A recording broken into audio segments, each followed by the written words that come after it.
Okay, so topic 3 is very vaguely titled Writing Equations. And that's because really all it is we're just practicing writing equations. So thinking about something like a quiz or the STAR test or whatever, I'm not going to give you a picture like on your line project and have you write all the equations to match the picture. They're going to be a little bit more boring, mathy, textbooky. So we're going to practice that just for this one day. Give a quick little quiz, make sure you understand, and then we'll come back to our line project. So, number 1, write an equation in standard form for the function represented in the table, okay? This flow chart over here on the right-hand side of the page is like the one that I gave you in class, and it's really how you write any linear equation. So, as soon as you see the instructions say, write an equation, you're going to think about this flow chart. So, the first thing to find is the slope, right? So, from a table, we typically find the slope just by looking to see how the x and y variables are changing. So, from 0 to 1 is plus 1, 16 to 21 is plus 5. So my slope, y over x, would be 5. Y-intercept or point. So again, the flow chart gives you the option of choosing either a y-intercept or a point. Well, I have both, but I like that I see 0, 16. That means that I have been given the y-intercept, right? That's exciting because that means I get to skip a step and go straight to y equals mx plus b. So slope-intercept form, y equals, my slope was 5. My y-intercept was 16, so y equals 5x plus 16. Now the instructions did say standard form, so I need to move this into standard form. That means I need to get my x and y on the same side, so I'm subtracting 5x from both sides. But I'm not allowed to have this a value be a negative, so I'm going to multiply everything by -1. So I should get 5x minus y equals -16. That would be our final standard form. Okay, again, I went through this entire process.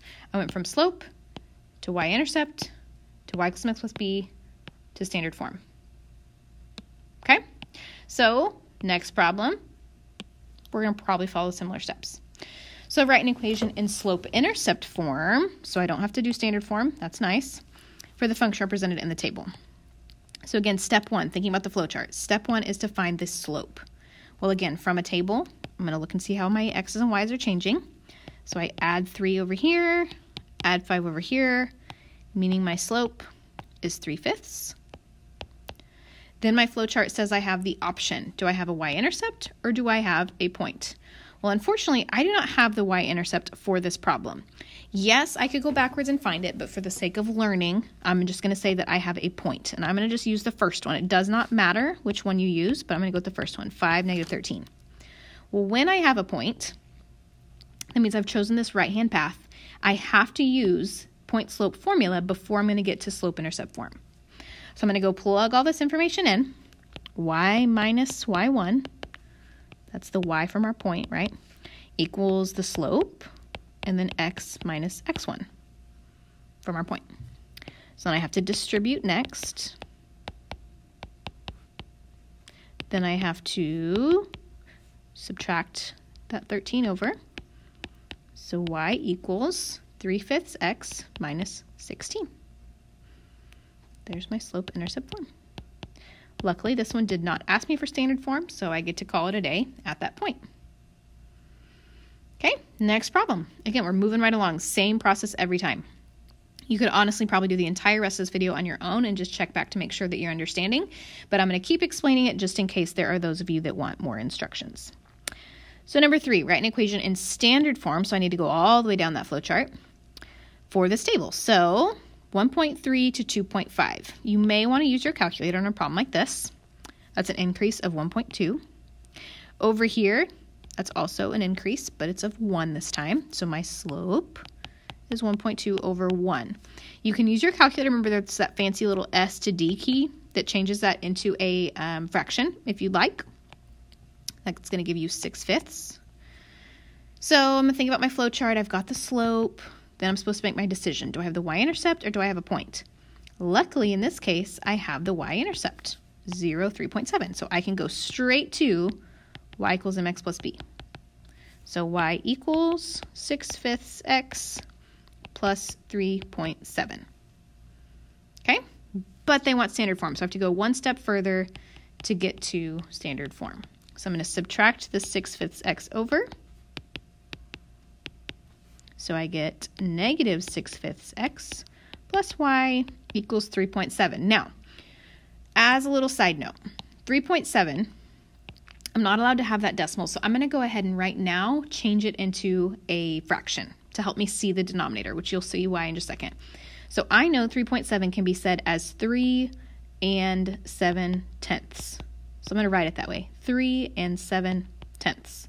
Then I'm going to use popcorn or Texas, whatever method your elementary school teacher taught you, to change this into an improper fraction. So 3 times 10 is 30, plus 7 is 37 over 10. Okay. Now, to go back to what I was doing, I'm trying to get to standard form. I'm not allowed to have fractions or this negative. So I'm going to multiply this whole thing by a negative 5. No, that's a lie. Negative, not 5, because if I do 5, that's not going to help this 10 disappear, right? So instead of 5, I'm going to go with their least common multiple, the 5 and the 10, least common denominator of sorts, right? I'm going to choose 10, not the 5. Now that will definitely help me cancel out these fractions. So I'm going to do top times top. 10 times 6 is 60 divided by 5. 60 divided by 5 is 12. Okay, multiplied here. Then I have to do negative 10 times y, so negative 10y.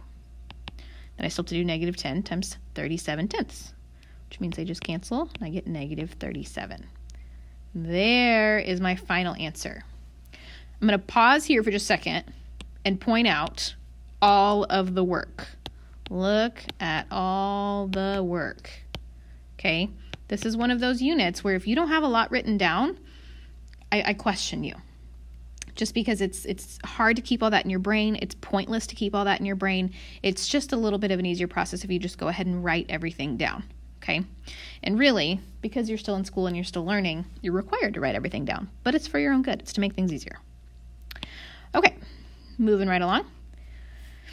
Now we're moving into points. So the whole first page was about tables, but now we're going to focus on points. But we're still going to use that same flow chart. We're still going to start with the slope. So number 4, they want us to write the equation in slope-intercept form. So I only have to go to y equals mx plus b, which is good. But again, I don't have the b. When I think about the flow chart, I need to find the slope. If I don't have the b, I have to take this long road, which is what I'm going to do. So I'm first going to start by finding my slope. So negative 4 minus a negative 2, and then 4 minus 8. Which gives me a slope of 1/2. Okay. Again, I don't have the y-intercept, so I have to use point slope form. You can use whichever point you want. I'm just going to go with the first point. So y minus a negative 2. Plug in my slope and the x. Distribute. And then subtract. So y equals negative. Nope, y equals 1/2 x minus 6. Sorry, not negative. Luckily, I don't have to keep going. There's my point. My slope-intercept form, I mean. All right. Next one, same thing. Write the equation of a line. Notice they all start the same. Write a linear equation. Write the equation of a line. Write the equation of a line. Write an equation. Write an equation. Write an equation. They all start the same. Okay, so number 5. They want standard form this time, so I'm going to have to complete the whole flow chart. But luckily, they've given us the slope, so we get to skip that first step. They've already given us the slope. But again, I have to decide which path I'm going to take from the slope of negative 4. Do I have the b, the y-intercept, or do I just have a point? Unfortunately, I have a point. So I'm going to have to use point slope form, this guy, what I just used on the problem before. So y minus 1 equals negative 4, that's the slope they gave me, x minus a negative 2. Notice that becomes a plus.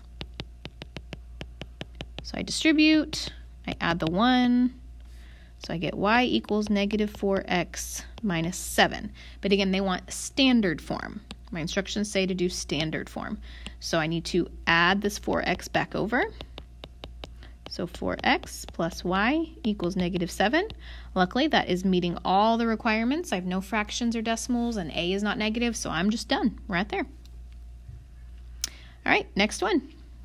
They want standard form, and they have not given me the slope, so I need to start there because my flowchart starts with slope. So I'm going to do y2 minus y1 over x2 minus x1. Negative 8 over 0. What do you know?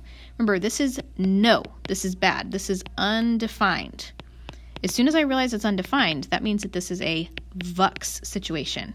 And every single VUX is written as x equals, and then whatever x equals. X is. What is x? Well, x is negative 8, and you're done. So remember, there is no real standard form for Hoy's or VUXes. It's just the number and the letter. So in this case, x is negative 8. All right, last type of representation here is a graph. This is what are the equations of the graphs below in standard form. Again, they do want standard form. So I have to start with y equals mx plus b. If I go back up here to my flow chart, the only way to get to standard form is by going from y equals mx plus b. So I still have to start there before I can get to standard. So for this first graph, y equals, my y-intercept here is 5. My slope, I need to find 2 perfect points. I'm just going to use those 2. There's tons though. 1, 2, 3. Negative 1, 2, 3, 4, 5, 6. So my slope would be negative 1/2 x. And then plus 5. So now, standard form was my goal. So I'm going to add 1/2 x to both sides. So 1/2 x plus y equals 5. Not allowed to have fractions, so I need to multiply the whole thing by the denominator. So 2. So I get x plus 2y equals 10. Done there. Next one, again, I'm supposed to start with y equals mx plus b. Well, this is a Hoy. This is a horizontal line. It's going through 6. So my equation is just, oh, there's the y. Y equals 6. Donezo. Nice and easy.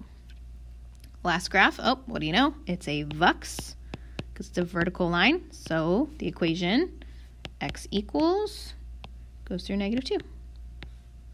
And donezo. All right. Only a couple more. Number 8, what are the equations of the tables below in standard form?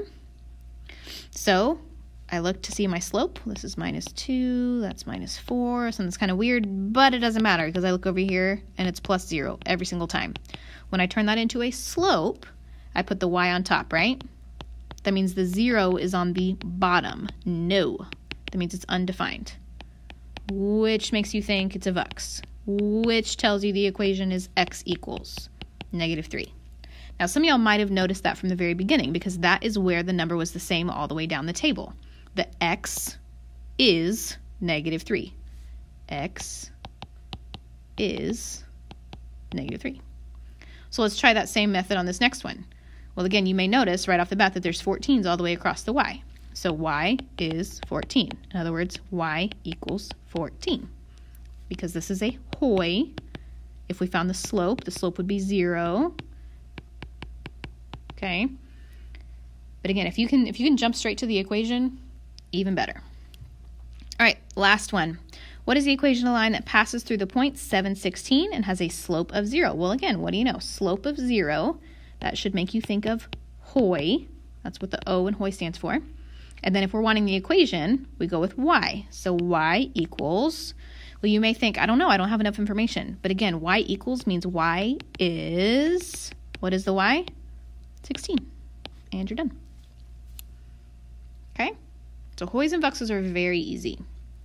All right, so on Schoology, you have a practice page. Looks just like the one that's shown here on your screen. Notice you do have some Hoys and VUXes that'll make this go a little faster. You've got some tables, some graphs. You have a word problem. Don't freak out about the word problem. Just make yourself 2 points from the word problem. You've got some that say what is standard form. You have some that don't say standard form. Lots of good practice here, okay? But again, every single problem can be done by using this flowchart. It guides you through every step of the process, okay? So if you have any questions or have any concerns, make sure you